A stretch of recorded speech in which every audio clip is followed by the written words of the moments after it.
Hi friends, এই আমাদা গাছটা এই ফেলে দেওয়া প্লাস্টিকের মধ্যে আমি আমাদার দুটো টুকরো রেখেছিলাম, তার থেকেই দেখো গাছটা কিভাবে গ্রো করেছে।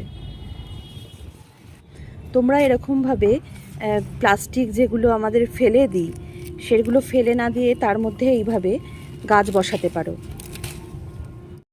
দেখো আমাদা গাছটা কি সুন্দর হয়েছে, পুরো সবুজ।